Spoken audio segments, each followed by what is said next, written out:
Nicknamed the Green Hell by Jackie Stewart, the old Nordschleife is both feared and respected by drivers. In 1984, a new Nurburgring was opened. In 2013, it left us, but thanks to COVID-19, we're back. Welcome back to the Nurburgring for the Eiffel Grand Prix. After 7 years away from the Grand Prix calendar, Formula 1 returns to one of the most thrilling and challenging tracks. Welcome to the Nurburgring in Germany for the Eiffel Grand Prix. This weekend, it is the 11th round of the season. Following this, in 2 weeks' time, we have the Portuguese Grand Prix in the Algarve, the Emilia-Romagna Grand Prix. A week later, a two-day event, the 31st to the 1st of November. Turkey, 2 weeks' time, on the 13th to the 15th of November, now without fans in attendance.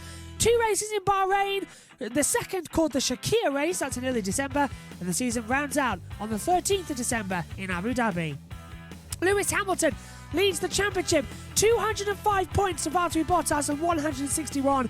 Max Verstappen is on 128, but the midfield battle is where it's at. Norris on 65, Albon 64, Ricciardo 63, Leclerc and Stroll on 57, Perez on 56, and Gasly on 45.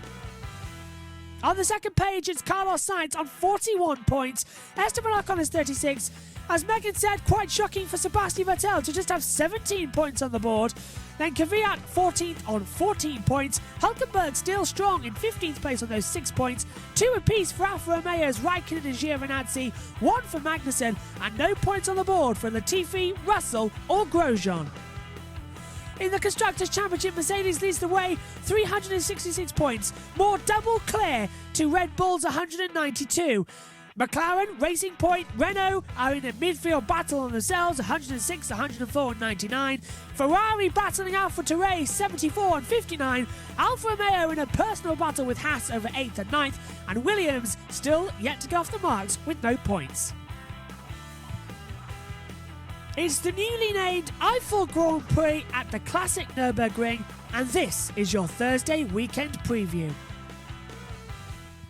So before we get into today's programme, let's take a look around this Nürburgring on Assetto Corsa in one of the fastest Lotus cars that, of course, shares a great history with this place. Lotus, with Jim Clark, won back in 1960s and a dramatic wet-affected race. But this is going to be a little bit more of an updated version. Let's take a look at lap attack around the Nürburgring. Let's take a look around the Nürburgring in Germany, a clockwise circuit, 5.148 kilometres long. It is a hard and abrasive circuit. Coming into the Rtl Curve, the last corner on the track, good to get an important exit as you fly mid-part through the track, down the start-finish straight, open up the DRS and hurtle across this control line before the start line of the pit lane exit. Heavy braking zone for turn 1, all the way down from 8th gear to 1st gear. A tight right-hander as you come into the Castrol section. Used to be, of course, the Mercedes Arena. Turns 2 and 3 want to spit you out wide. Understeer, a massive problem at this part of the track, but it sort of all tightens up nicely as you come into turn 4 and rejoin the original revamped circuit. You can see how tight the track gets and narrow as you head, hopefully flat out, all the way down into turn 5 and 6. Banked part of the track, good traction as you come flying through the Ford curve. Downhill now, maximum of 8th gear, flat out into the braking zone for turn 7 of the Dunlop curve. Michael Schumacher and Juan Pablo Montoya had a moment here, and that's why there's an extra runoff in the part of the track where Schumacher went off. Uphill now towards turn 8 and 9 when Hamilton crashed in 2007 in qualifying. Luckily he was okay to take part in that crazy race. Flying downhill now to the Rtl Curve at turn 10. Back part of the track once again, filters downhill immediately into the bit curve before opening up for the second DRS detection point on this lap, past the old Nordschleife on the left and fly uphill towards the Michael Schumacher S's chicane, which he helped design after passing Alesi for the victory in 1995. Hard on the brake, first gear corner, important to get a good exit, rising up once again to the Coca-Cola curve. The car immediately wants to spit you out wide, control it, back on now to the actual track and across the start line. The Nurburgring is a demanding circuit, not just the Nordschleife, but the track that was recreated in 1984 always provides interesting and great races.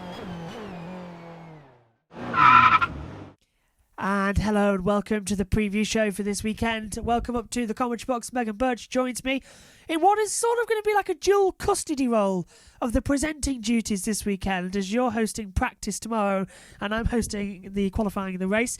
But Megan, first of all, it's freezing. Not just in our UK studio, it's freezing in the Nordschleife as well. Yes, the weather has decided. Do you know what? It's been a bit too warm and happy for them all. Let's just give them something to kick their engines and themselves. It feels cold in us as well here in our UK studio, so much so that you're not seeing that great of picture of us, but these microphones that we're holding feel more like icicles today. They do. And that's going to be a problem going throughout the weekend as well. But we start off with some breaking news, is that one of the Mercedes team personnel has tested positive for the COVID-19 virus. We understand it's neither of the drivers of Lewis Hamilton and Valtteri Bottas, but it is the first instance of a team mechanic being tested positive for the virus. And Megan, that's going to put a shocker on this weekend for Mercedes. It will certainly put a strain on the team, though they honestly have nothing to worry about when it comes to missing at least a race. Yes. Or even two. I mean, the Constructors' Championship is going strong, and so is Lewis Hamilton. Exactly. Now we're going on to some other breaking news topics as well. We send our best wishes to the person who has the virus and hopefully recovers soon. The same goes to Will Buxton, who again is missing this weekend after catching it as well. But we start off, Megan, with our running order of COVID breaking news. The fact is that Honda is to leave Formula One after 2021. Now, Megan... Yes, I did tell you about that a couple of weeks ago, and I want to get your opinion on it as well. You might have forgotten, but what do you make of Honda leaving the sport? Because you haven't been their biggest fan since they came back since 2015. I will never be their biggest fan. I am happy about that. I wish them all the best of luck, though I forever will hold a grudge against them because they were technically the cause of Fernando Alonso leaving. But he's coming back though. I know, which is great because he is my favourite driver because he was the World Championship the year of my birth and the year after, and he's just so funny. Now, Honda has said that they don't think they can no longer win in the current climate of Formula 1 as well. No. They don't think that they can last much longer. And the 2026 engine regulation changes are just too far off for them. So it leaves Red Bull in a tricky position. It does leave them in a tricky position, though I would also think Honda would probably do well in somewhere like touring cars or something. Yes, I agree with that as well. So it comes to something that with Red Bull, they don't know exactly where they're going to go. Rumours speculating that they're going to keep the Honda engine, but run it under a Mugen Honda name, which is allowed Mugen bikes and the cars, and Johnny Herbert had that car with the Jordans. But Red Bull have said that they will run Renault engines if they have to. And Renault, who are now actually legally required to supply Red Bull and AlphaTauri with engines, as they haven't got the maximum of 5 like Mercedes and Ferrari do of supplying teams. Renault supply the least. So by the regulations, they have to supply the engines to Red Bull and Toro Rosso. But Megan, my question to you, Red Bull divorced Renault quite embarrassingly at the end of 2018. It was very bitter. It ended up with Ricciardo leaving to go to Renault, which was a big mistake. But they're now willing to give them engines. How do you think Christian Horner's feeling? He's going to have to play the grovelling wife. I think he's kicking himself for the decision he made 2 years ago. Yeah, it's not good, is it? We made that decision, and to be honest, they've paid for it since then. Because, they may be high up in the standings, so it's also caused backlash for them. And also, they were so far up and so much more dramatic and team building when they had Renault engines. And they've had 5 victories with Honda-powered cars, but they've also had quite a lot of DNFs. Austria this year to start off with. Only proving my dislike Italy, for Honda Monza, DNF. Just saying. And did Verstappen score last time out? I don't think he did. No. Didn't he crash out? Which one was the last one? Russia. Oh, no, he did finish. He finished second. No, it was Tuscany. I think Tuscany. the last one I was yeah, in. the last one you were in. Yeah. Was Tuscany. I'm always a dramatic, right? We move on then to our third news topic. Mick Schumacher in at Alfa Romeo, Callum Ilott in at Haas for FP1, and 20 years ago today, Michael Schumacher won his first title with Ferrari, his third overall. But Megan, my question to you, Mick's first outing in a Formula One car at his home track, a track where his father won so many times. Are we allowed tomorrow in FP1 when we watch it on the monitor? To be biased? Yes, and to have a little tear in their eye.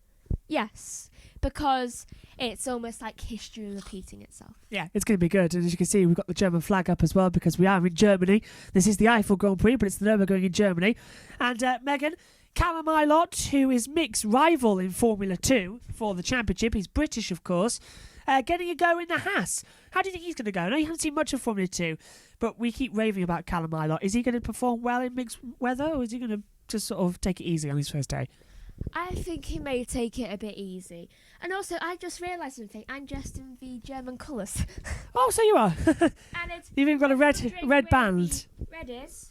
Hold on. Where's your red band? You wear a red band. Yeah. There it is. Oh, she can't get it right now. You'll see it tomorrow in the Friday FP1 show, I'm sure. Oh, here it is. It was. Hey, there it is. Can you get it? There we go. There it is. Don't break it. There it is. There it is. So just going further on as well. Of course, they're doing this, Alfa Romeo and Haas. It's because Alfa Romeo have got a driver open for 2021, and they also, Haas, have both cars open. Do you think Haas are going to get rid of both Grosjean and Magnussen? I think getting rid of both of them may be a mistake because Grosjean does bring a bit of life into it, though so does Magnussen. Though I reckon if they do start just doing badly, they may consider getting rid of them both and moving them to separate teams and deciding, right, we need some team changes. It's like, I can see maybe Vettel, maybe? Vettel's at Racing Point for next year, remember? Oh, yeah, I can see what you mean. Going forward then, with regards to Alfa Romeo, just a reminder that Robert Schwartzman will also get a drive in one of the Haas or Alfa Romeo cars at the final race in Abu Dhabi as well. But we understand as well, going forward with Alfa Romeo, that Kimi Raikkonen is to extend his contract with the team for 2021. Megan, your opinion on Kimi? Is he too old now for Formula One? I don't think anyone can ever be too old. But is he holding up the line for the younger drivers, i.e. Callum Ilott, Mick Schumacher, Robert Schwartzman, or is he just having more fun? I think he's just having more fun, and for him being at the back of the field as well, that is down to his team. Yeah. Because and when the Ferrari he was with engine, Ferrari, really, yeah. he was fine, perfect. Though, due to Ferrari having bad engines this year, and for some reason, all of their engines just deciding to quit on us, it's been causing them to go down. I agree. But he has also said in the press conference that he hasn't signed a deal for 2021, but the news saying he has. So do you think he'll stick around for 2021? I think he may do. I mean, he does love it, and also I think his son would really like to. Okay, so if Megan just scooches over to me a little bit, because we've got to give you the coverage details for this weekend. So we are live all weekend, once again. Yes, all weekend long. Starting tomorrow at 9:50 British Summer Time for the first practice session. Free practice 2 in the afternoon at 1:50, and then the Friday practice review is at 8 o'clock UK time. And Megan, you can scoot back over now. Yay. Megan, correct me if I'm wrong, but aren't you hosting all the practice sessions this weekend? Yes. That's going to be exciting. Yes, and I'm doubling this with studying, which to be honest shouldn't be that hard. I mean, you're also doubling hosting and commentating on FP3. Yes, I am. So don't expect to see Megan being a few minutes late to the commentary box on Saturday. Though I'm quite good at multitasking, you know this. You are. Mainly because I don't sleep much, because I just... For those of you who know me, I don't like sleeping that much. I mean, I love floating around in bed, though going to bed, it's like No, she's I'd rather terrible. stay up. Yeah, she's trying to get you to sleep even as a baby was horrible. So, just a reminder, Megan is your host tomorrow for all 3 practice sessions. I'm stuck here in the commentary box for all practice sessions. I'll be back in charge for qualifying. But Megan will host FP1 and 2 tomorrow. Joining me in the commentary box will be Ian Birch as well. And Megan will be doubling up presenting duties and commentating duties on Saturday morning for practice 3. So we'll see you tomorrow, Megan. But I don't know if you want to. You're the host as well. Do you want to say goodbye, or shall I say goodbye? Is it my turn? You can say goodbye. I mean, I'm going to be hosting all weekend. You can. Oh, thank you very much.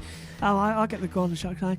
Right, join us tomorrow then at 9:50 UK time, where Megan will host the show, and I'll be stuck in the commentary box for watch-along commentary of the 2020 Eiffel Grand Prix. Anything can happen, weather permitting, of course.